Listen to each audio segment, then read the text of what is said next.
Oh, hey, good morning, good afternoon, everybody, depending on which part of this beautiful country that you're in. You're watching Rebel Roundup, our daily news and opinion show, and it is live. I'm your host, Sheila Gunn-Reid. I'm joined by a rotating cast of co-hosts. Today, it's my friend and colleague, Tamara Ugolini in beautiful Cobourg, Ontario. Tamara, how's it going? Oh, pretty good. Thanks, Sheila. Coburg, it is still beautiful, but it used to be a lot better before the radical ideological priorities of our liberal government have plagued the downtown core with rampant open air drug use and homelessness. And of course, throughout the COVID era, the closing of our renowned public beach, the Coburg Beach, which people travel from afar to visit throughout the tourist season. But yes, Coburg, I hope, can still be restored to the beauty that it once was prior to the destructive policies of the Liberal government, which I guess, Sheila, we're going to see hopefully sooner rather than later. But I guess before we get into that, there's a couple of things that we should probably share with the audience. Yeah, we'll talk about maybe things will change on the political landscape here in Canada. I've got to talk about the problem with a progressive mayor in Edmonton and what he's going to do now that there's a new sheriff in town called Mark Carney. Emergit, so he plans to fail upward again. So we'll see how that goes.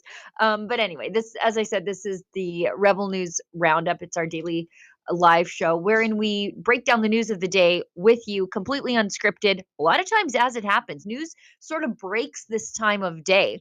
And so, we might be talking about one thing and have a plan to talk about one thing at the beginning of the show, and it could change drastically by the end of the show. I mean, we could have an actual election call in hours or maybe in days. We'll see. But if you want to get involved in the show, there's a couple ways for you to do it. If you're watching us on Rumble, thank you for supporting a great free speech platform that was always there for Rebel News when we needed them. If you want to leave what's called a Rumble rant, that's their paid chat. If it's over the $5 US cutoff, we'll read it on air. If it's under that, we'll do our best. Now, we are recently remonetized on YouTube, thanks to no small effort from Tamara Ugolini and the rest of the team. And there are like 1.7 million of you who prefer to watch us over there. We don't want to abandon you, and we worked really hard to make sure that you could support us over there if you wanted to. So if you want to leave a super chat over there, the same rules apply. If it's over the $5 US cutoff, we'll get to it. If it's under that, we'll do our best to get to it. And if you missed the show live, but you still love Rebel News and you want to support us, you can leave a paid comment called a super thanks. And we appreciate everybody who supports the work that we do. We know that this liberal government is leaving less in your pocket than ever before. So we just appreciate you choosing us to put your dollars and your support behind. So that's that. Let's get into the news of the day. Yeah, I think first and foremost this morning, breaking is that sources close to Mark Carney, the Prime Minister designate, because he's never actually held an elected seat in our parliamentary system, he is set to dissolve Parliament and call an election ahead of a Sunday meeting with Governor General Mary Simon. So this comes from sources cited by the Canadian state broadcaster, but I think the political pressure is so heavy and high on Mark Carney to do this that it's something that he probably just at this point cannot ignore. So it said he'll meet with the Governor General this weekend to request Parliament be dissolved, and then there will be a subsequent calling for the federal election.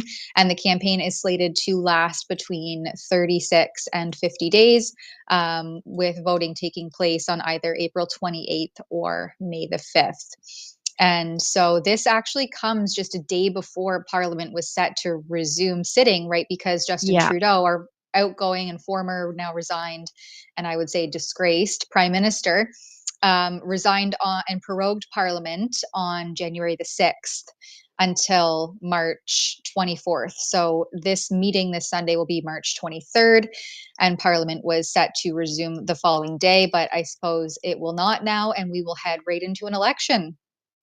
Well, I think if I were Mark Carney, he's running out of options.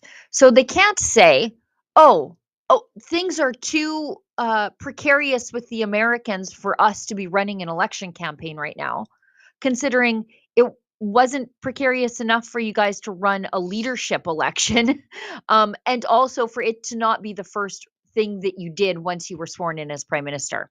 Mark Carney jetted off to Europe on a hello tour after Justin Trudeau just went through Europe on a goodbye tour. He didn't go to Washington. So he can't say like, oh, we couldn't possibly run an election. We have things to deal with. You just did. So sorry, you can't do that. And I think he's never going to be more popular than right now. I think the more people get to know him and the more they see that he can't handle the press, even the friendly ones, like look inside yourself, Rosemary Barton, um, the more people get to know him, the more they will realize that he is intensely dislikable from all sides. Like the Liberals liked Justin Trudeau because he was young and hip or whatever, even though he's not all that young. They sort of they liked that he was the popular kid. And Carney's not that. He's the Undertaker. He's just sucking the life out of you to listen to him, and he can't handle even questions he should have had answers to about his personal financial interests. Yeah, I think the Liberals mistook Justin Trudeau's immaturity for being young and fun when really he was just an immature, egotistical child that could not hold his own on the political stage and wanted to dance and have fun instead of being a serious leader. But I think too, as more people recognize and realize that Carney has been the guy in the ear of Justin Trudeau for the past few years, whether that be, the lockdowns, the COVID era restrictions, and handouts that have caused in part some of the inflation that we're facing today. The tax hikes, the reckless spending, the electric vehicle mandates, and we'll get into some more of the hypocrisy involving that shortly. But as people become more aware that Carney isn't this outsider that he claims to be, and I think a lot of people have really resonated with them when he responded to Rosemary Barton with such a lack of decorum, that people were like, "Oh, wait a second, who is this snake?" And I think, yeah, Carney has no choice now but to call an election. Even, Premier Danielle Smith has been relentless with, we need an election. We need an election. We need a federal government. They need a mandate.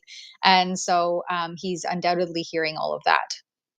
Yeah, it's just a weird thing. I mean, even how he responded to Rosemary Barton, look inside yourself, Rosemary, and how he did that weird thing with his hands. I feel like he would have done the Justin Trudeau grabbing thing that he does when he deals with women, like when he deals with women who are angry at him. Justin Trudeau liked to put his hands on them, to exert control on them. That was this sort of creepy business. And I feel like I so dislike Mark Carney and his demeanor that here I am finding myself defending, of all people, Rosemary Barton. It's the craziest thing. And you're watching like the Truanons completely turn on her, say that she's a conservative plant. Like that's how far down the cult rabbit hole these people are. For asking a super basic accountability question about conflicts of interest that are glaring and deserve to be scrutinized. Yeah, let's keep going on the Mark Carney conflicts of interest business because they're just rubbing it in our faces at this point. Evan Solomon, disgraced CBC host, who then went on to do radio, I think, in the Greater Toronto area, or maybe it was Ottawa. I know because Chris Sims used to be a producer on his show, if I recall correctly. She was inside the machine. He says that he is going to run for the Liberals in the next election. Now, it's no surprise that a former CBC journalist is going to, and he was at CTV for a time, run for the Liberals. That's, Seamus O'Regan, right? Like, whatever, that's fine. I'm surprised he wasn't in Justin Trudeau's bridal party or whatever you want to call it. But here's the thing. Evan Solomon was fired after he was taking secret commissions on art deals while working as a journalist behind the scenes. And one of those wealthy Canadians he dealt with, that the commission was that got himself fired, was Mark Carney. And it was so secretive that one of the people that he sold art to didn't even realize that Evan Solomon was getting a commission on the sale. And what made this in such a crazy conflict of interest is these are people that Evan Solomon was like covering as a journalist. So among the people whom Solomon brokered the sale of paintings are Jim Basile. So he Research in Motion, that's BlackBerry, it's whatever it basically is gone. And Mark Carney, the former Bank of Canada governor and current governor of the Bank of England. So he dealt with both men in his high-profile host jobs at the CBC. Carney, who's also a friend, has been a guest on both of Solomon's shows. So the conflicts of interest never end. They just don't even care. They're just rubbing it in our faces. And claiming all the while to be outsiders when very clearly they're insiders in this very tight-knit little clique, and everyday Canadians aren't part of it. Well, what are like I read these stories and I'm old enough to remember when that happened, right? I've been in journalism a while now, but also politically active for a long time. And I remember when that happened, and I remember thinking, God, this is what we know. What other shifty, incestuous dealings are happening behind the scenes that we don't know about? And this is business dealings. So do you think that Evan Solomon, as a journalist at the CBC at the time, is going to go hard on Jim Basile or Mark Carney as a journalist when he knows that his commission in an art deal sort of hinges on it? Well, and likewise, Solomon, now think of all the connections he has within the state broadcaster, CTV, CBC, yeah. et cetera, et cetera. Now he's running for as a Liberal candidate. And so what kind of accountability, tough questions are his former colleagues and friends going to be asking of him, right? So this is it's this musical chairs of CBC state broadcaster and political leaders, quote unquote, in Canada, that it's never ending. You can keep going down that rabbit hole, that spidey web that just kind of stretches out for forever. Depending on how far back you go. Yeah. Think about it this way. Imagine I'm to make, I don't know, $40,000 off a business deal with Danielle Smith behind the scenes. And I didn't tell you. And then you're like, oh, Sheila's sure friendly with Danielle Smith these days in her journalism. I wonder what's going on there. But you don't know that I have a business deal behind the scenes worth $40,000 with her that I'm not telling to you. Imagine how unethical that is. This guy wants to be, and I bet he will be, the next heritage minister if he wins his seat. Yeah, well, I really hope not. And I see that the Liberals have the least seats of all the parties so far in various ridings, whereas the Conservatives have, the most candidates, I should say, the most candidates slated for each riding. And the Liberals are lagging very far behind trying to slate candidates in each of the ridings. So we'll see what happens there, especially with only 4 days ahead of Sunday when the election is potentially going to be called. Meanwhile, leader of the opposition, Pierre Poilievre, is incessantly calling on Carney to release his conflicts of interest and come clean and transparent with Canadians, as a good, ethical leader should. Carney opposed pipelines in Canada while he invested in pipelines in the Middle East. He supported a carbon tax on our Canadian industry and consumers, all while his company, Brookfield, invested in American coal. And just 6 days after Donald Trump threatened tariffs on Canada, Mark Carney backed down and moved his company headquarters from Toronto to New York, bringing Canadian jobs to America. He continues to have millions of dollars of interests we now believe to be invested in Brookfield, that same company with which he claimed he had cut ties. He admitted the other day in a stunning flip-flop that he has conflicts of interest that he will have to manage, but he won't tell us what those conflicts are.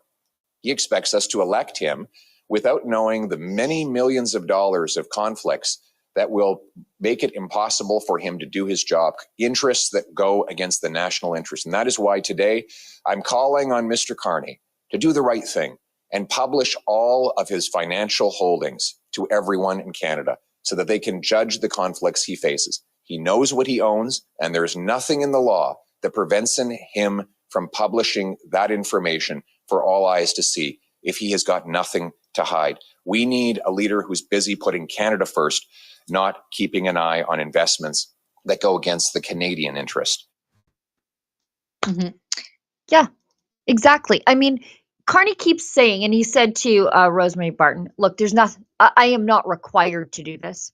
Okay, fine. You can weasel your way through a loophole to say that I'm not required to do this quite yet. But shouldn't Canadians know what they're voting for? Like, we already don't know, although I think we can figure out some of them, the recipients of foreign interference that could be running as Liberal candidates in the next election.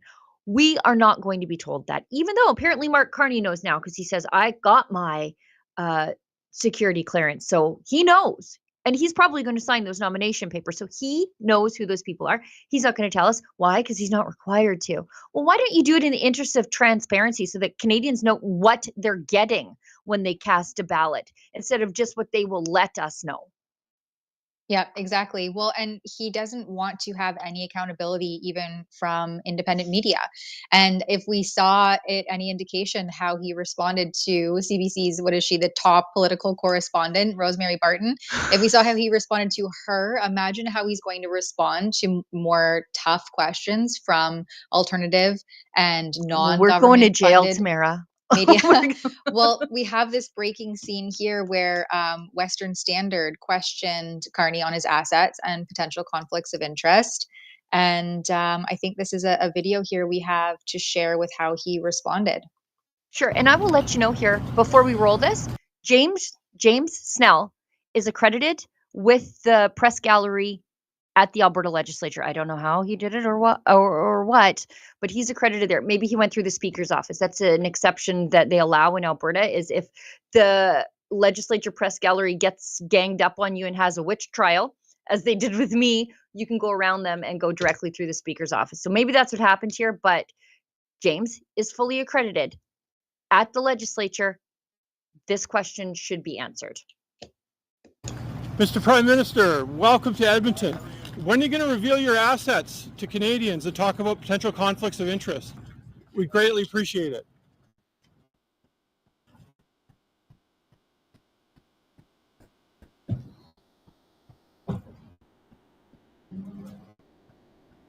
Zero respect.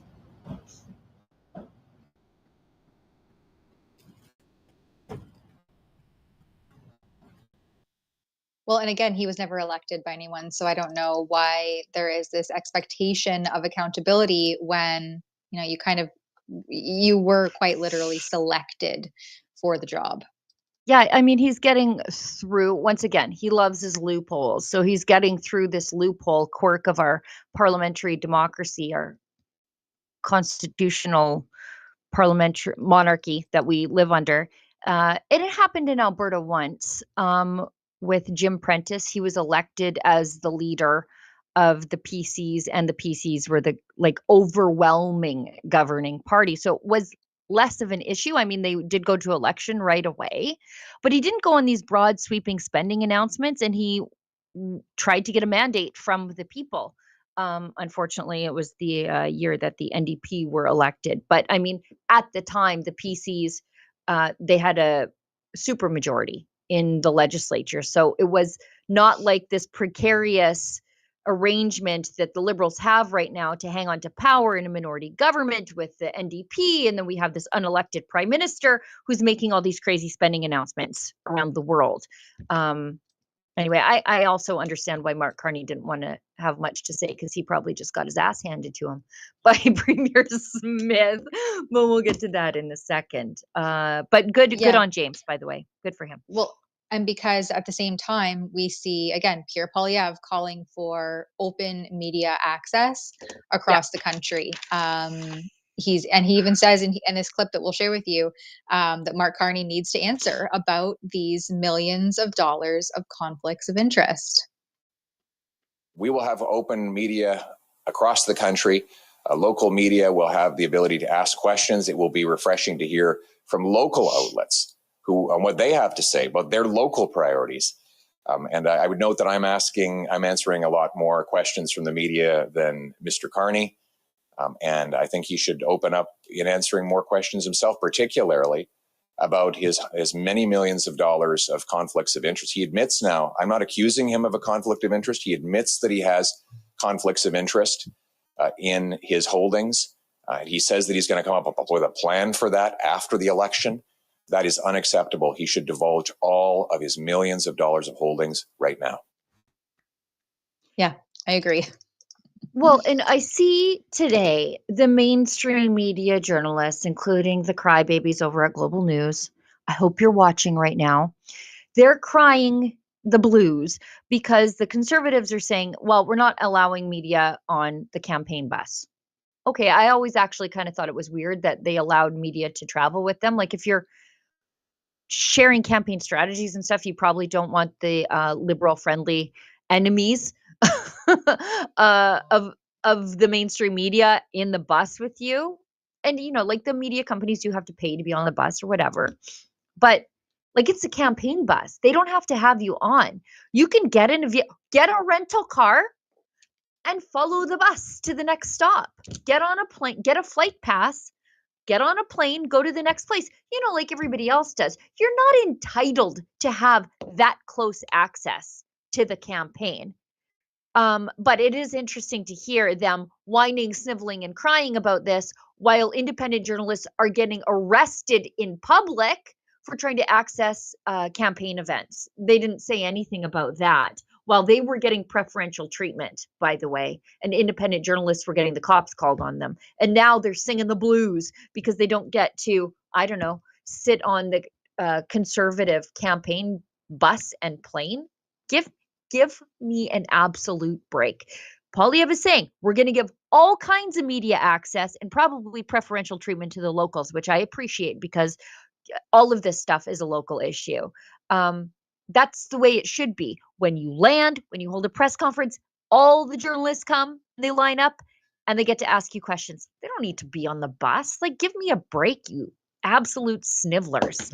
Anyway, I'd love to see some of them stand outside and wait for hours in the cold. Oh, just yeah. at the chance to shout one question, do public what James interest did. question. Yeah, exactly. I'd love to see how they fare doing those sorts of gigs, and also getting out there and covering a protest, and maybe speaking to somebody who they don't necessarily agree with, but whose views are valuable and deserve to be heard on a more nationwide platform.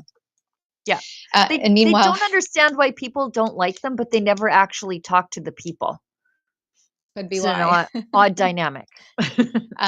Just before we go to an ad break, we have this one last story on the Carney file, which we actually have a whole campaign dedicated to the Carney files. So I would highly recommend anybody who's interested in learning more about Carney as we report on him, go to the Carney files. Is it .com or .ca? Yeah, the carneyfiles.com. I'm currently reading Values. So I think next week on the live stream, I'll just read to you each day the one weird thing from Values that I found the night before, because it's just so much. I don't even know how I could do a video a day. I could do 2 videos a day on it, but I'm reading his manifesto, and it's not like he's trying to hide these things from us. It's out there.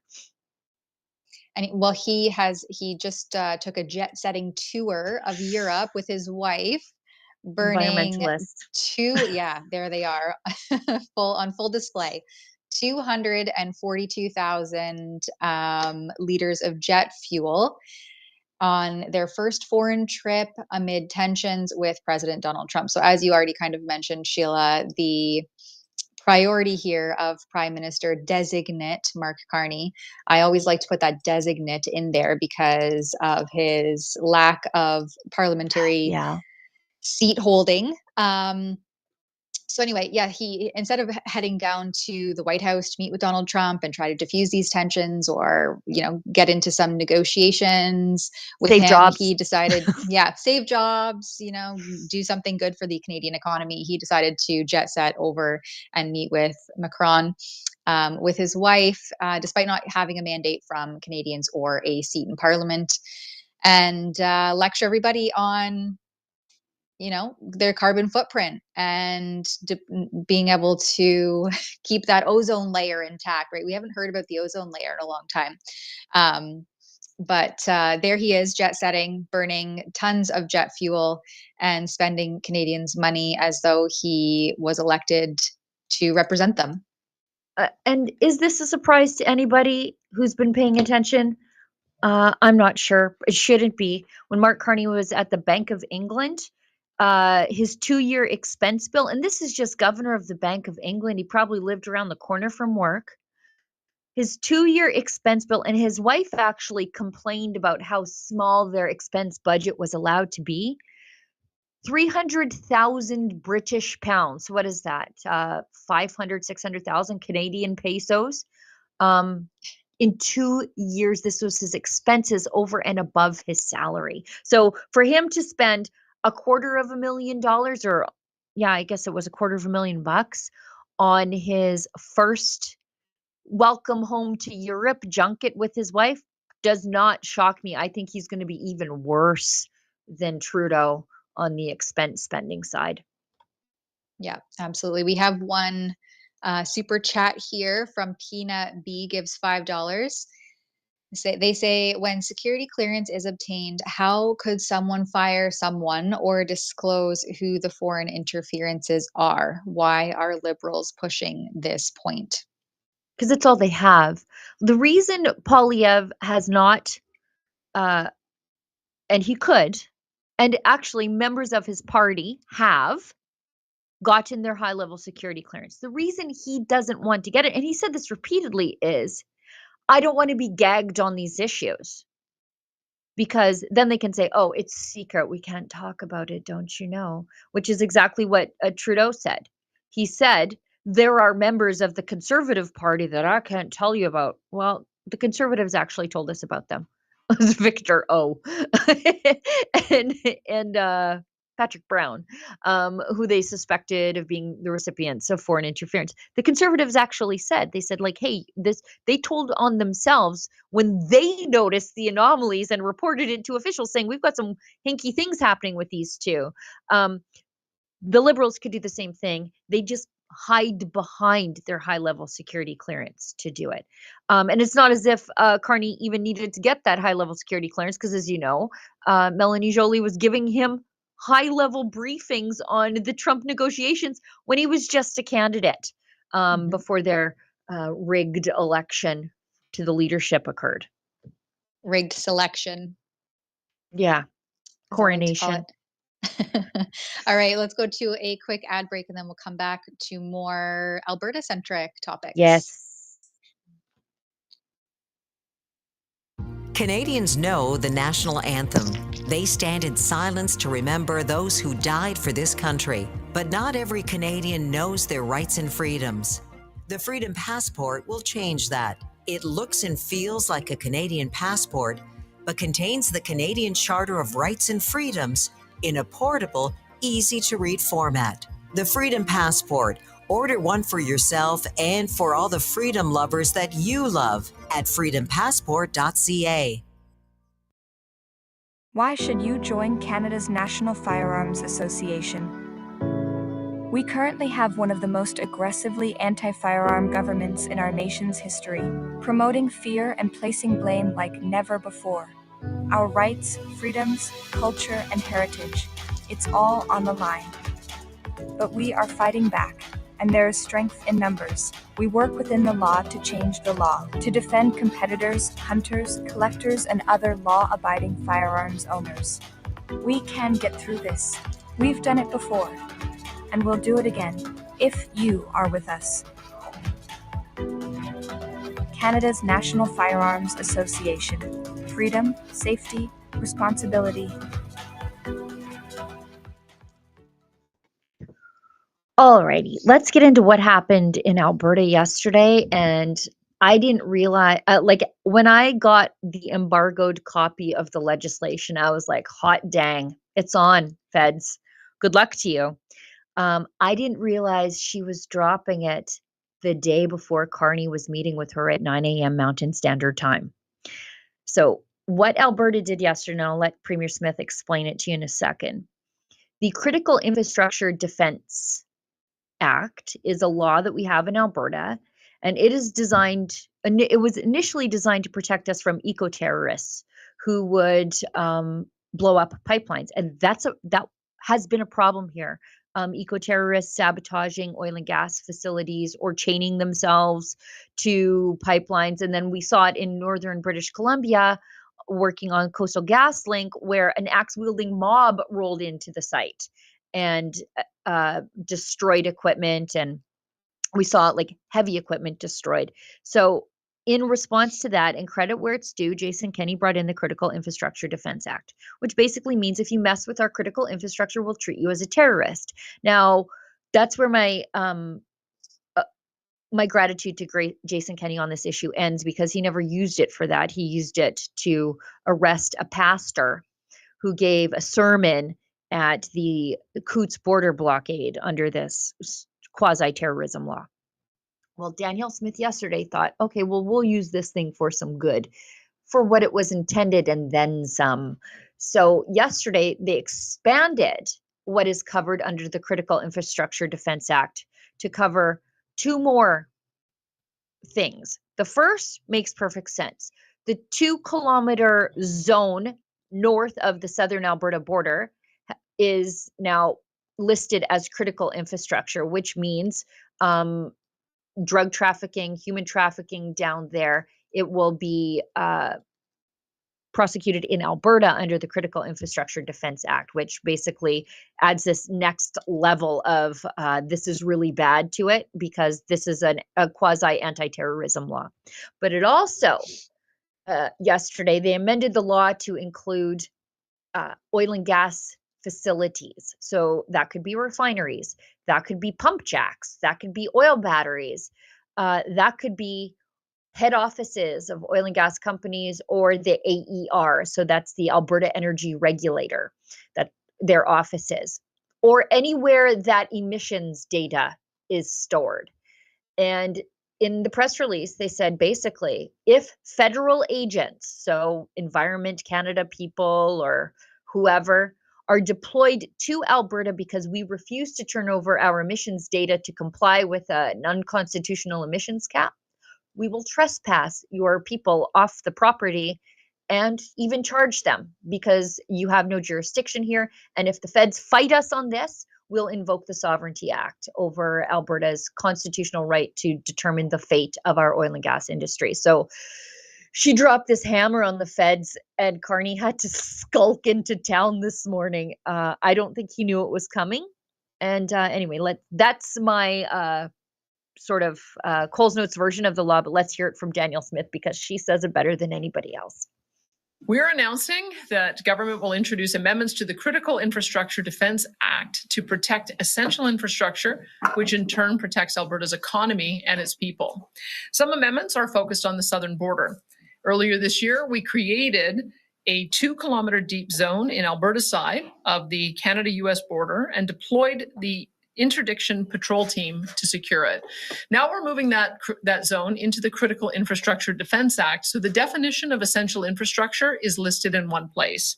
Alone, this would be just a bit of legislative housekeeping, but the amendments don't stop there.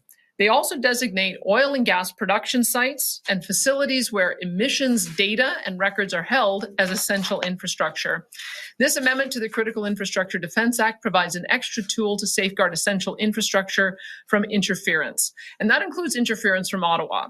I would certainly hope that the new Prime Minister has taken the time to read our Constitution, and I would direct him to pay specific attention to Section 92A, which gives the province, not the federal government, the exclusive jurisdiction over non-renewable natural resource development. Alberta will continue in its pursuit of doubling our oil and gas production to meet the growing global demand for energy. And we will not let Ottawa stand in our way. We will not tolerate the continuous unconstitutional overreaches made by the federal Liberal government. Measures like the emissions cap, the net zero electricity regs, the net zero electric vehicle mandate, and the energy industry advertising ban must be stopped now. And make no mistake, Alberta will do whatever it takes to shield our economy from the Liberals' growth-killing lunacy. These amendments we're introducing today would include denying federal workers access to our facilities and the information they contain. I will continue to fiercely and unapologetically stand up for Albertans and defend the best interest of our province, our economy, and our industry. This ongoing tariff dispute has proven now more than ever that Canada must build big and build fast to reach new global markets for export. Canadians and politicians from across the country are calling for new pipelines to be built, east, west, and north, to secure our future and end our reliance upon our southern trading partner. However, if the new Prime Minister wants to resume an old fight, well, we will. We'll fight tooth and nail. Because if we can't make these decisions and build, then it's so obvious, when it's so obviously in the national interest, then what kind of an economic future does Canada have? Today's amendments are a warning, but they're also an invitation to Ottawa. Let's talk. Let's rise to the occasion. Let's use Canada's riches to protect our nation. I can feel your envy.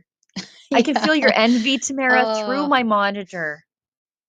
Even just listening, I tuned in. I didn't get a question in, but I tuned into her presser. What was that, last week on Friday, I think it was.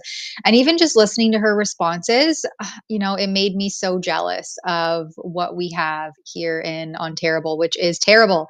The progressive conservatives, if you can even say conservative in that name, are just, I don't even think they're liberal light anymore. They are just liberal.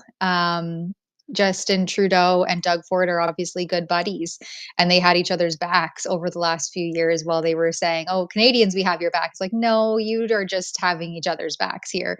And Danielle Smith is such a breath of fresh air from the last few years, where everyday Canadians who are concerned with the way that the country is being run, the way the economy is going, the rules and edicts and diktats that are coming down from government officials, or even things like public health, they see someone like Danielle Smith who's really championing reason and rationale, and is able to even have one of the mainstream media journalists kind of had it out with her for a few seconds in the presser, in the Q&A part, and she was able to hold her own, and she stayed calm, and she was rational and articulate in her response.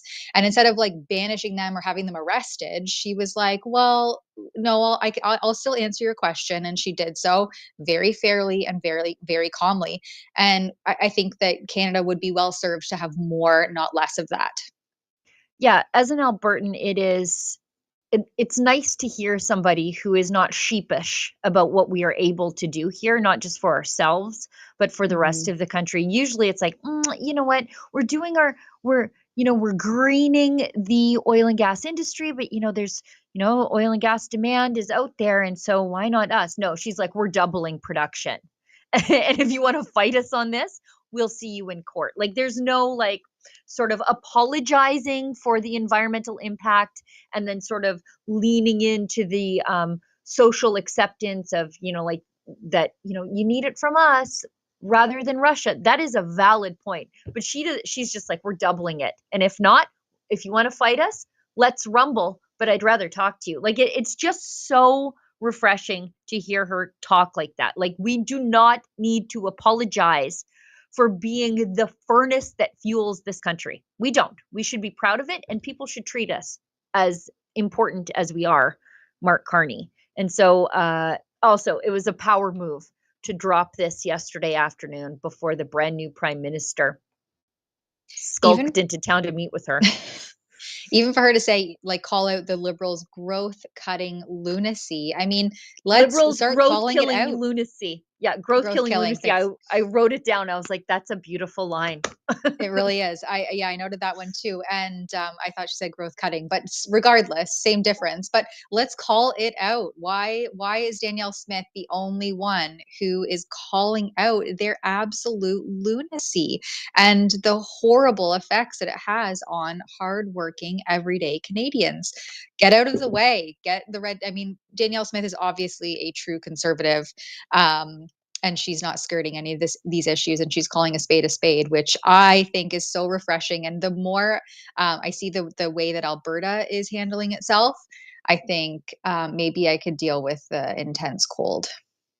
You get over it. You just get used to it. You start dressing for the weather. It's fine. You realize you have to plug in your vehicle, I don't know, about 3 months of the year because it's so cold. But life is more affordable. You can afford to spend money on a really good winter jacket. because Right. You life can is a afford little your bit cheaper gas. here. You Yeah, can life is afford a little your cheaper. gas. And food and stuff like that. Well, and we have another clip here from Smith where she is again calling out the government, saying the biggest threat to the Alberta economy for the past 10 years, right? We've been suffering a decade under this, is the Liberal government. Yep. The threats are coming from, the tariffs, right? That is the biggest threat. That's what a lot of people are worried about. Yet you're focusing some of your energies on the federal government. The biggest threat. Why is that? Well, because the biggest threat to the Alberta economy has been the past 10 years of Liberal government that canceled $176 billion worth of investment. We continue to face threats, whether it's tanker ban off the West Coast, Bill C-69, which has still not been passed, net zero power rigs, net zero cars, net zero buildings, methane caps, emissions caps. If they continue doing that, it'll crush our economy. So I would say that we face a dual threat. Yes, we have to deal with the tariffs, but we also equally have to deal with a federal Liberal government that has tried to crush our economy for the past 10 years. And we're just not going to let them do that anymore, especially now that we're seeing an unprecedented interest in trying to get pipelines built east, west, and north. And so this is our signal to the federal government, especially since even with the new prime minister, still seems to be very enthusiastic about taking over our tier program and emissions caps and carbon pricing and what that would mean. We're just letting him know this is our business. Section 92A of the Constitution gives us the right to manage our resources, and we're going to assert that that includes the emission data that comes from those resources and the installations that we manage. Yeah. It will be really interesting to see the dynamic if and when I should say, there is a Poilievre conservative government. And if those two put their heads together, and if Poilievre acts like an actual conservative, the wealth that will open up in Canada and hopefully turn this ship around. Yeah, I thought I saw a press release or a video this morning. Maybe we can find it. It was quite early this morning. Poilievre, he made an announcement like that the timeline on proposals from proposal to approval. We're not doing this 10 years to get a refinery built or a pipeline built anymore in this country. We're building, if he's elected, west to east, north to south, south to north, west to further west. And I think he said that there will be some streamlining, thank God, of the regulatory process. I don't know if we are able to find that, Olivia, but that was an early morning video that he put out this morning. If we can't find it, that's okay, because we have an ad read that we will use to pay the bills around here, because unlike the CBC and the people crying about not getting to travel on the tour bus with the Conservatives, we rely on your support and a little bit from sponsors who are willing to work with us. So this one is from the Kids Guide. So this one's for parents out there. If you have kids in school, they're being constantly brainwashed, by the way, by Liberal teachers, and you sort of need to do a debrief of your children every day after they walk in the door. What scary thing did they say about the Conservatives today, little Timmy? Well, this should help you, especially if you're American. I'm sure by now you're familiar with the Kids Guide, co-founded by Mike Huckabee. Well, the Kids Guide wants to know whether or not you approve of Doge. Please take a minute to head on over to dogechoice.com right now and cast your vote and see how more than 15,000 other parents who've already voted feel about Doge. Oops. Sorry, Olivia, when you added that message, it skipped ahead for me. Remember, vote at dogechoice.com. Whether you choose yes or no in the Kids Guide Doge poll, when you visit dogechoice.com, you'll be thanked with a free gift bundle featuring 2 kids guides. You'll get the Kids Guide to President Trump and the Kids Guide to Elon Musk, both for free. So your kids can learn how they're using Doge to slash government waste. And why is this important for kids? Because it will be the little ones who will pay for the government bloat. Remember, visit dogechoice.com to cast your vote, and you'll get a free gift bundle for your kids. One of the team found the shovel-ready zones clip from Poilievre this morning. So let's watch that before we go into the bad stuff that China's doing. today? We need to get east-west pipelines. We need to get oil through Quebec in order to create jobs for Quebec steelworkers and Quebec construction workers while we break our dependence on Trump and in America. The Liberals have driven $500 billion south. I want to bring it home. And that's why we need to put Canada first. It's time to bring home our jobs, energy, and economic sovereignty. That is what my Bring It Home economic plan is all about. And so today, I'm announcing that a Conservative government will bring forward Canada First shovel-ready zones, areas pre-approved for large-scale industrial and resource projects. This is how it will work. First, we will identify a spot that looks appropriate for a mine, a pipeline, an LNG plant, a power station, a hydroelectric dam. Second, we will make sure that the place is safe and that it won't harm the people or the environment to put the project there. Third, my government will do the necessary environmental studies in partnership and collaboration with the provinces, municipalities, and we will carry out the necessary constitutionally required consultations with the First Nations up front so that they can be done before the investors even step up. Fourth, when all of this is done, we will offer pre-permitting before we even get applications so that permits can be published online with a required checklist of actions that businesses must take to comply in protecting people and the environment. Then businesses would have all the information, legally binding, published online that they could use to make a real investment decision. This will be necessary after years of uncertainty where businesses spent billions of dollars in many years getting to a maybe. They will know that they have a yes up front. They can do the math, pencil it out, and get busy. There you have it. We'll go to a quick ad break and then we'll come back with some China, the beacon of human rights upholdings. I've got a better idea than tariffs. What would an America First strategy for Canada-US trade look like? Is there room for a Trump-style mega deal even bigger than Greenland?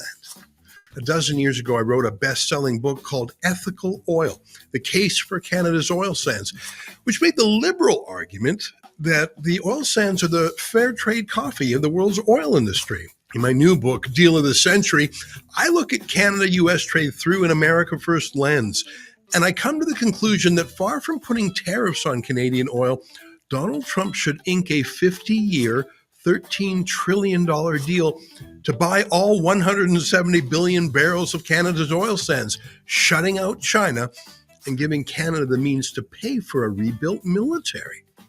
And as for yanking Trudeau's chain, well, he'll be gone as prime minister in a few weeks, but I've got a better suggestion for how Trump can slap Trudeau around a bit without hurting America's economic interests. That's in the book too. Get your copy now at dealofthecenturybook.com. And trust me, Trudeau doesn't want you to see this. All right. Amid all the tariff trade tensions we have with the United States, we also have them with China. So today, I believe, is the first day that Chinese tariffs come into effect on $3.7 billion worth of Canadian goods. This comes from the Globe and Mail. These new Chinese tariffs on Canadian agricultural and food products came into force just after midnight today, Thursday, 12 days after they were first announced by Beijing as a retaliatory measure on Chinese electric vehicles that was imposed on China by Ottawa, by the Liberals, last year at 100%. So this piles, of course, even more pressure on Canadian exporters already worried about this escalating trade war with the United States. And it's primarily on Canadian canola, oil cakes, and pea imports, as well as a 25% duty on Canadian pork and aquatic products. Something I didn't realize was that China is actually a major buyer of Canadian seafood products. And it's a huge buyer of Canadian pork. I think it is the number one buyer. correct me if I'm wrong. A farmer will let me know in the comments of our canola exports. Canada, I did this before, and I'll just give a brief history of canola in case people don't know, because it really irks me as a farmer that the Team Canada elbows up people are not defending our canola exports. So we grow most of the world's canola. It's grown on the prairies. 50% of it is grown in Saskatchewan, another 30% in Alberta, and then 20% between Manitoba and wherever they're growing it in British Columbia. Now, wherever you fall in the seed oil issue, that's irrelevant because this is like a $30 billion industry for Canada. And they can use it for biofuel. I don't care if they eat it. It's not my business what happens when it leaves the farm in the hopper, right? But canola is such an exclusively Canadian product. It's the name canola, the CAN stands for Canada. It's Canadian oil low acid, canola. It was developed for our short growing seasons and specifically for our soil conditions. It is developed so that it ripens after it's swathed in the field because that gives us more time in a short growing season, right? Got to sort of swath it by August. And it can lay in the field, swathed and ripened. And yet, China slaps these retaliatory tariffs on Canadian farmers in the West, and the elbows up Team Canada don't even seem to care that this particularly Canadian industry is being hammered. Why? You don't stand to lose any votes on the prairies, Liberals. So they slapped these EV tariffs onto Chinese-made EVs. Why? To protect the gajillions of dollars in bucks that they spent on foreign companies who are building EVs or EV components in Ontario and Quebec. So right now, Western farmers and our fishermen are being sacrificed to save those EV bailouts in Eastern Canada. It is revolting and nobody seems to care. I saw Francois Philippe Champagne say basically, so what? The other day. You better buy your electric vehicles or else. Right. Well, as they're trying to phase out fossil fueled vehicles so that you have to buy an electric vehicle because they're investing so heavily in them. And Stellantis, that plant is in serious financial problems, if not already not going ahead. Northvolt is going broke in its home company. But in Canada, we're just like, shovel the money on. Oh, the Western farmers are getting tariffs. Oh, it's also planting season. They don't seem to care. People are making contingency plans for planting season. And, like, it's not just like you can shift away from the crop that you've been growing. We do, of course, rotational planting, but like, it's serious investment to become a canola farmer. It's not just seed. It's not just bins and hoppers. It's specific kinds of equipment to harvest these crops in the field. You just can't be like, okay, well, we've got tariffs again. Thanks, Justin Trudeau, like he did with pulses. The last time he pranced his way through India, we came home with pulse tariffs. This is a huge deal. And the Liberals just don't care. And where are there calls for boycotts of the dollar store and all the Chinese made products to defend Canadian farmers? There's nothing. It's just Orange Man bad. Yeah, that's right. I don't see anyone in the grocery store is saying, oh, the Canadian products. And actually last night I was at the grocery store and over the loudspeaker, it was very COVID era reminiscent when they were like, stay home, save lives, make sure that you stand 6 feet apart, wear your mask, don't kill grandma. Now over the loudspeaker, they're like, make sure that you support our Canadian products and check the Canadian food label. And we're doing our best to make sure that all the labels are accurate. But please be understanding if it's not until we get caught up on all the labels, because people are looking at things like Canadian orange juice and they're going, wait a minute, we don't grow oranges here in Canada. Really. So how, like, okay, yeah, the oranges are imported and then you make the juice in Canada, but it's still, it's like greenwashing or whitewashing the Canadian label. But anyway, you don't hear any of that with China or boycotting the dollar store, which is all China factory made stuff, or even Walmart. I mean, the vast majority of things you're going to purchase in a Walmart are going to be made in China. Do you know what? I've got an idea for a good story. I'm going to go through that shopping cart of Justin Trudeau's the other day where he was buying his bachelor pad junk at the Canadian Tire on Monday, just a Monday morning at Canadian Tire. How do you do, fellow divorced dads of Canada? I am going to look at his cart, and then I'm going to go to my Canadian Tire, and I am going to look to see where those items are made, because I'm pretty sure those Canadian Tire utensils, so the Canadian Tire brand or whatever it is that he's got in the cart there, those are not made in Canada. I guarantee you those are Chinese. Well, and so many labels now, it says made in Canada from domestic and imported ingredients, right? A lot of the food that we get here is technically made in Canada, but we're importing a lot of the ingredients or the materials to manufacture that product. So there's, you have to look past some of those labels sometimes. I think their avocados are bagged in Canada. And so that alleviates the left-wing avocado toast worrywarts that they are buying Canadian when they get their avocados, because they're put in that stupid brown or green mesh bag. That can constitute made in Canada as far as your grocery produce goes. The ones that kill the seagulls? Yeah, those are the ones.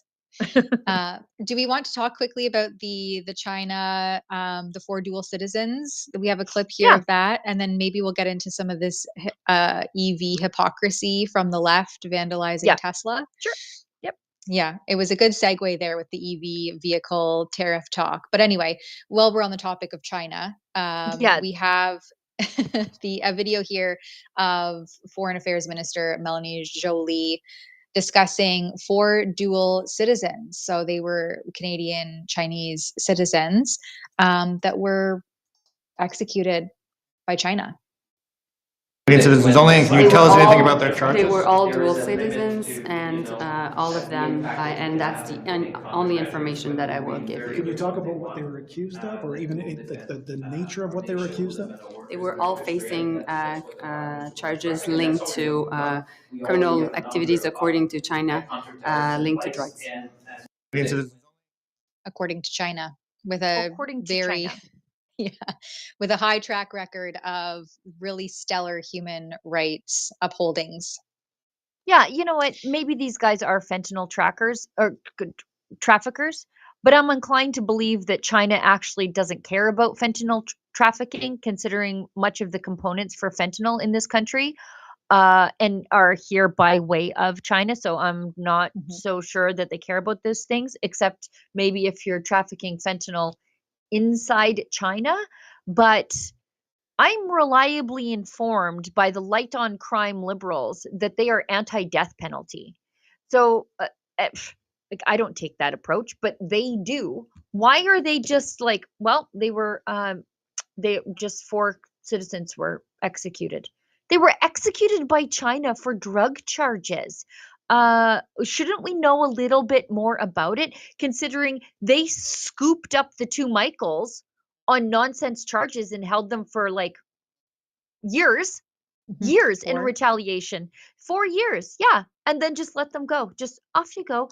And here's why I am inclined not to believe China. And I would love to be wrong, because if they are executing fentanyl traffickers, I'm willing to hear that. But if they were, I feel like Melanie Joly would have told us a little bit more.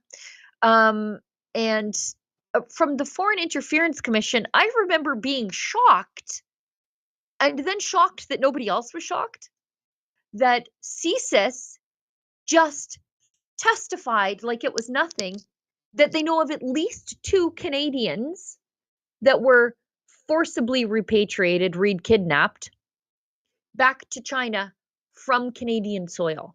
So were these even Canadians that had been in China just as dual citizens, or were they abducted from Canada? Because you know it happened at least twice, and they're just like, yeah, it happened.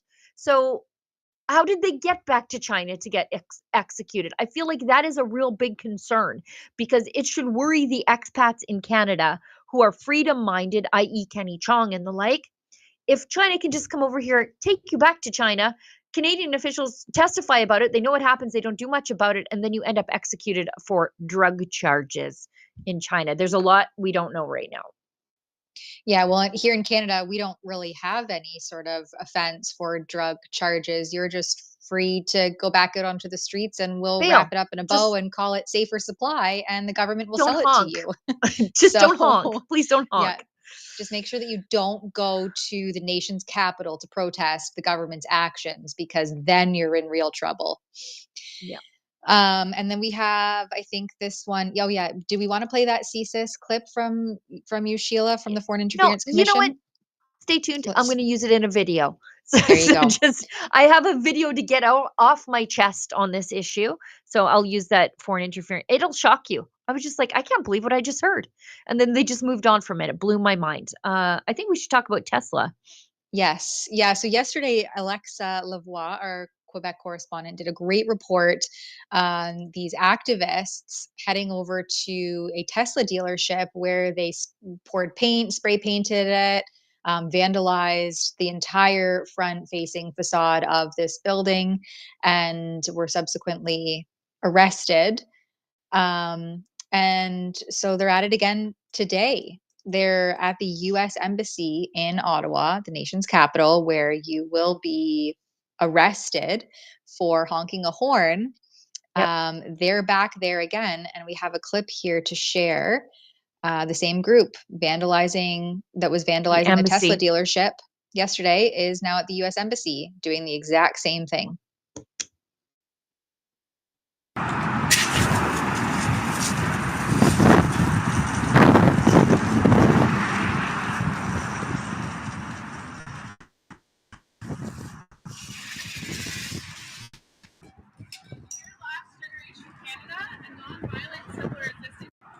Yeah, the full, what they say there, Alexa's report from yesterday, I don't know if we can pull up the clip of it, but they go on this long spiel about how they're the last generation and they won't die at the hands of fossil fuel exploiters. I'm disappointed that guy from the embassy didn't flatten her. Like, you should have come out a little bit quicker. It was a little too gentle for my liking. It would be nice to compare the identity and see if it's actually the same person again. Like, were they out on bail? I assume they're out on bail already. Canada's judicial system is in complete disarray, where any repeat violent offenders will be out on bail in a few hours after being arrested. So I wouldn't doubt if this is quite literally the same individual, if not just the same group. Yeah, well, it says they publicly announced that they're the same group. And we have this other news item about the Tesla dealership in Hamilton. Now we've got a spate of these problems busting out. And again, like last generation, they're an environmentalist group. What are you doing destroying the Tesla dealership? Yeah, so as many as 80 Tesla vehicles damaged at a dealership in Hamilton, say police. Now, again, what does Doge in the United States have to do with Canada? These guys are just like alsos, They're like the yes ands, the same as I said yesterday, the women's marchers in Canada after Donald Trump got elected. And it's like, what the heck are you ladies marching for? You guys have it good here and then some. And by the way, nothing happened to you in the United States. So just chill out. But this is the same thing. It's like, oh, they're protesting Elon in the United States. Let's protest him here in Canada, even though I wish we would claim him more than we do. He's a dual citizen Canadian too, or triple citizen. I guess he's American, and South African and Canadian. I think we should lean more into that. I like the guy. But yeah, like, what has this got to do with Canada? They don't know. If you ask them, they wouldn't know. They have no idea because just a mere 2 years ago, these activists were champions of Tesla and electric vehicles because it was doing away with the demonized fossil fuels, and they were champions. They wanted more electric everything. Let's electrify the city buses and all heavy equipment and town municipal vehicles. Everything should be electrified. And now they are vandalizing it because they don't agree with Elon Musk's political leanings. So it's really funny to see that how that has evolved over the last few years. I posted on my Instagram. Oh, I don't know if I can't get the video out for this live stream, but I spotted a Tesla driving, and on the rear, the bumper sticker was, "I purchased this Tesla before Elon went crazy," or something like that. And it's like, oh my gosh, so you virtue signaled by buying the Tesla. Now you don't want the negative connotation, whatever that may be, with Elon Musk and his affiliations with a Department of Government Efficiency. Like, why? Who is against a Department of Government Efficiency to make sure that your tax dollars are going to the salaries and to initiatives that are actually working to serve you as the people, not just funnel and line the pockets of bureaucrats and foreign interests? But anyway, it's so funny to see that virtue signaling just totally backpedal to the point where you feel compelled to buy a bumper sticker to make sure that everybody knows you bought the Tesla before Elon went crazy, as though he's the crazy one and it's not actually you. I have to show you this one thing, and I know who owns this Tesla. I don't think he has ever publicly said. I think we all know who owns this Tesla. Sorry, I'll just cut and paste it. It's on Reddit. It went wild on Reddit, and then it sort of went viral on Instagram. But this is, again, Alberta remains the better place in Confederation. And I say that not just as an Albertan, but as a political observer. This is I think this was a Tesla in Calgary. You see the sticker on that bad boy? I love oil and gas. So that's the Canadian Association of Petroleum Producers sticker. So this is a Tesla in Calgary. And so, again, even our Tesla owners lean into the oil and gas industry here, as opposed to, I guess, the lunatics in Hamilton, Ontario. Hamilton is really not a nice place, is it? That's my impression on the outside looking in. Sorry, yeah, same with Montreal. Sorry, Alexa, because my goodness, the amount of protests and the violence that, get out and protest, sure, have your voice heard, but why do we have to engage in these violent, destructive acts? It's just, that's, no one's hearing you out at that point. Just go home. Yeah. I know we have an ad read to do, Olivia, but should we, and I know we have to wrap up, but should we just let everybody have a peek at what Ezra's been up to in the UK? I think it's important work. All the international eyes are on Ezra right now. Tommy Robinson, free speech activist, documentary filmmaker.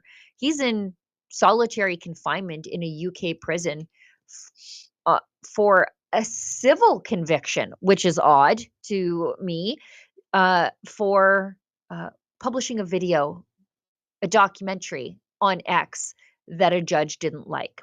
And so he's been months already in solitary confinement. There's a hearing about the potential for a release for him today. Ezra has been in the courtroom live tweeting, and there were some pretty dramatic things that happened in the courtroom. Tommy's lawyers are alleging that he cannot see visitors, and I don't think it's alleged because we've tried to visit him, that people are being blocked from visiting for political reasons by what's known as, I forget what they call the warden of the prison there, to use a Western world term, North American term.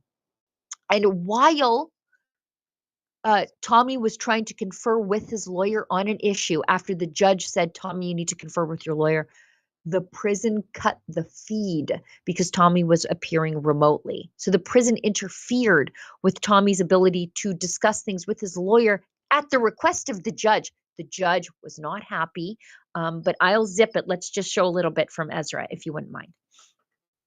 Well, it's Ezra Levant here. We have a break in the court, and I'll tell you a little bit about it. So I'm giving you an update. Of course, I'm standing outside the gorgeous Royal Courts of Justice in a neighborhood of the UK called the Strand. It's so beautiful here. I wish I could stay longer. I arrived at 6:30 a.m. It took me actually a couple hours to find my way into the city, and I've got to fly out at 6 p.m. So really, as soon as I'm done here, I'm heading out, but I'm glad I came, and here's why. So what was today? Today was a sort of a scheduling hearing. It was a case management hearing, as we call it in Canada, where Tommy Robinson's lawyers were trying to convince a judge to hear a challenge to Tommy's imprisonment status, to hear it on an expedited basis. What I mean by that is justice moves slowly. It takes months to get court dates, but that doesn't work if someone's in solitary confinement where every day counts. So today is a special hearing to convince a judge, his name is Justice Martin Chamberlain, that Tommy has a sufficiently important case that's sufficiently urgent that the actual substantive hearing should be done on a speedy basis. So today isn't the resolution of the actual question, should Tommy be taken out of solitary confinement? Today is a resolution of a preliminary question. Is that a sufficiently urgent matter for the court to move faster than it normally does? Now, the fact that they scheduled today's hearing fairly quickly in itself is a good sign. I did a little bit of Googling on Justice Martin Chamberlain, and he once told the Times of London that he thinks the UK should have US-style freedom of speech, like the First Amendment. That would be amazing. I wish Canada had that too. So any judge who says that, well, I'm feeling good about him. And there's a UK eco-extremist group called Extinction Rebellion. They're awful. Not only do they block highways, they deface priceless art. They're the worst people in the world. But this judge, in a ruling, I'm going from memory here, so my details might not be perfect, defended the right of Extinction Rebellion to have some of their protests. And again, I despise Extinction Rebellion, but the fact that this judge is fighting for their freedom to protest, again, perhaps that redounds to Tommy's benefit in this hearing. So Tommy's King's Counsel, that's a senior barrister, Alistair Williamson, was on his feet, basically going through the facts of Tommy's incarceration. And the main piece of evidence he was referring to was a medical report by, I'm not sure if it was a psychologist or a psychiatrist, forgive me, who met with Tommy in prison and spent some time diagnosing him, talking to him, asking him questions about a number of things, and then wrote a scientific medical report on Tommy's PTSD and ADHD, post-traumatic stress disorder and attention deficit disorder, both of which were exacerbated by his last stay in solitary confinement, which have sort of flourished again in this stay. So it's a very acute warning of Tommy's mental health. On his feet in reply, the KC for the government, the Secretary of State is the particular office, but it was just a King's Counsel lawyer, argued that, it's not really solitary confinement because Tommy has the occasional visitor and he has the occasional phone call and he's allowed to do arts and crafts or something, they said. He was basically saying, tough luck. There was one instance where Tommy was offered drugs by the health officers at the prison. Oh, you're having a tough time in solitary for 9 months? We can get you on drugs. Like, could you imagine that? Anyways, it went back and forth. And I should say that Tommy Robinson was joining not in person, but by a video link. So Tommy was in the prison. We could all see him. He could see us, and he could hear the proceedings. And he was listening to Mr. Cross, that's the government's lawyer, talk about how wonderful Tommy has, and he has this many visits and this many phone calls, and it's just a luxury vacation compared. It's better even than other prisoners have, was at one point a contention by the government. And Tommy started waving his arm madly, and the judge took notice of that. And the judge, being no dummy, said, "Oh, he clearly objects to that." And the judge said, "Well, maybe we should take a break and let Tommy have a phone call with his lawyer." Tommy's not going to come and give evidence, but maybe Tommy can give some information to his lawyer, who would then perhaps rebut or refute Mr. Cross. So the court went on a half-hour break while the lawyers talked to Tommy on the phone. But then Tommy came back to the room was video link, and he held up a sign saying they cut off my phone. And indeed, that was confirmed by Alistair Williamson, Tommy's lawyer. So the judge was not happy with this at all. The judge inquired and said, "Are you serious? The prison cut off the phone call between Tommy and his lawyer when I instructed the lawyer to talk to Tommy?" In effect, the prison cut off the call to the judge, didn't they? The judge was not on the call, but the judge instructed Tommy and Tommy's lawyer to brief themselves so that the hearing could proceed. The prison scotched that. The prison scuppered that. The judge was not pleased. The judge said to the government's lawyer, Mr. Cross, "You get on the phone and you tell the prison that they must reconnect Tommy." And then after some back and forth, they realized that having a video link, that would just save time. Tommy would speak directly through the video link and everyone else would clear the court. So in fact, that's why I'm on the street right now. But understand what happened. For the whole morning, Tommy's lawyer was saying how oppressive the treatment in the prison was. And for the whole morning, the government's lawyer was saying, no, it's wonderful. Tommy has so many privileges. And then, as if to prove the whole point, the prison cut off Tommy mid-phone call to his own lawyers, not even just a family or a friend, but to his own lawyers. He was instructing, this judge is not an emotionally expressive judge. He would probably be called stone-faced, but you could hear his anger. And the instructions he gave Mr. Cross, the government's lawyer, were quite stern. Okay. So that's a little bit of what's happening in the courtroom today. Ezra filed several videos about what happened. Also, he was posting to X the minutia of what was happening in the courtroom, including the complaining of the mainstream media for having to sit beside a fake journalist like Ezra, according to the fake journalist who had to sit beside Ezra. So there's that. You can, I think it's at TommyTrial.com.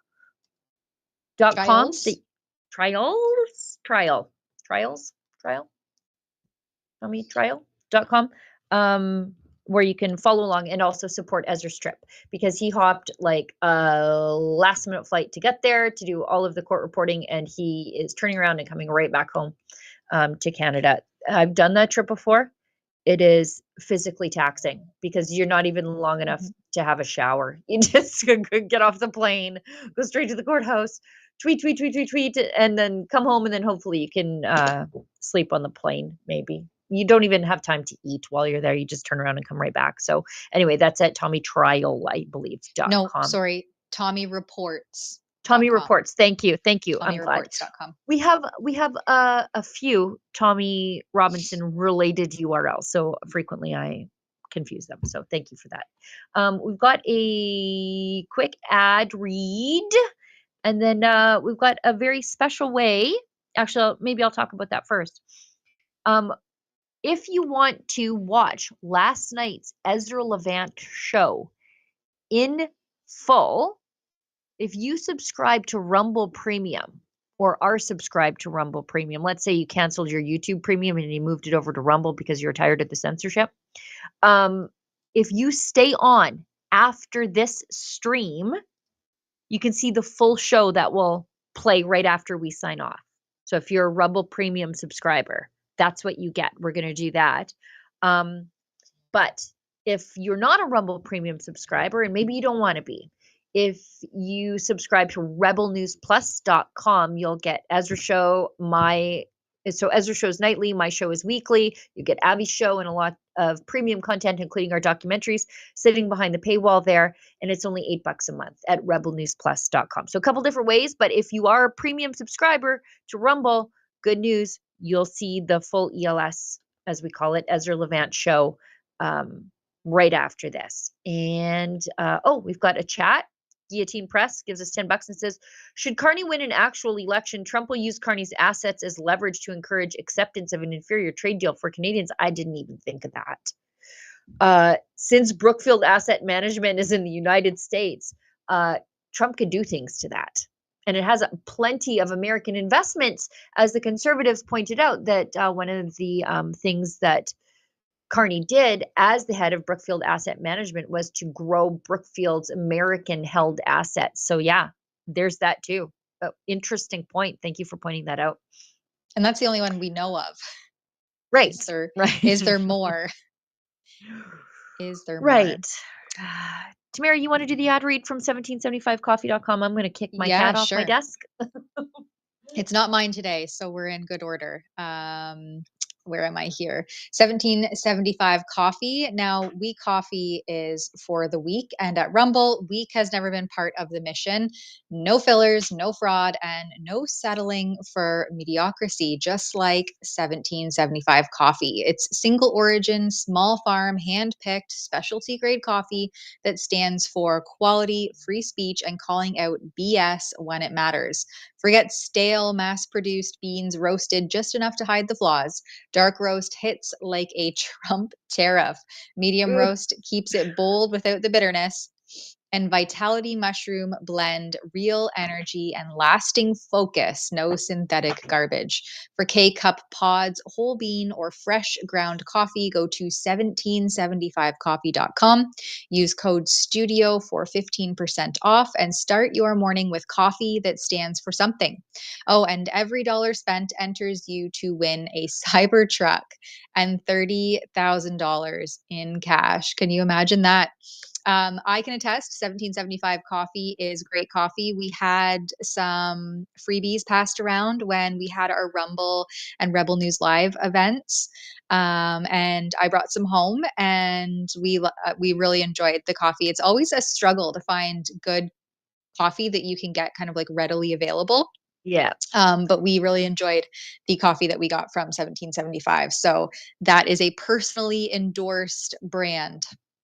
I know Lise is a regular orderer of 1775coffee.com, and she really enjoys it. I'm trying to hide my cat from the viewers, but he is insistent on coming on screen. Oh, what are you doing? Oh, wow. Oh, hello, little friend. We're very Just monochromatic today, but yeah. Tucking into the warmth. Trigger. He's getting big. I'm turning into a cat lady. I'm just embarrassed of myself. Get out of here. That's how I feel when mine comes in and bugs me. But sometimes you'll hear my cat in the morning meeting or the morning or the evening meeting, and someone will be like, "Is that a kid?" But it's actually my cat. He meows and it sounds like he's saying "mom." It's so weird. But why don't you talk? Anyway, What's wrong with you? He's such a needy cat. Like, it's very annoying. I wasn't previously a cat person. I was not kids either. Are obsessed. Yeah, I was not a cat person, but this cat is a Sheila person, and so he's grown on me. I guess anyways. I don't like people to see this side of me. Thanks a lot, cat. Anyway, let's wrap up the show so that I can spend some quiet time with my cat working on my videos. Thanks everybody for tuning in. Thank you, Tamara, for co-hosting the show, and everybody who works behind the scenes at Rebel News to make sure the show is there for you where and how you want to watch it. Thanks to everybody who pitches in just a little bit to keep the lights on here at Rebel News. Like I said off the top of the show, I realize times are tight, and I appreciate you so much for choosing us. We're back at it again tomorrow, all of us. And as David Menzies always says, stay safe and stay sane. Tonight, Elon Musk rescues stranded astronauts while Antifa thugs torch his Tesla stores. It's March 19th, and this is the Ezra Levant Show.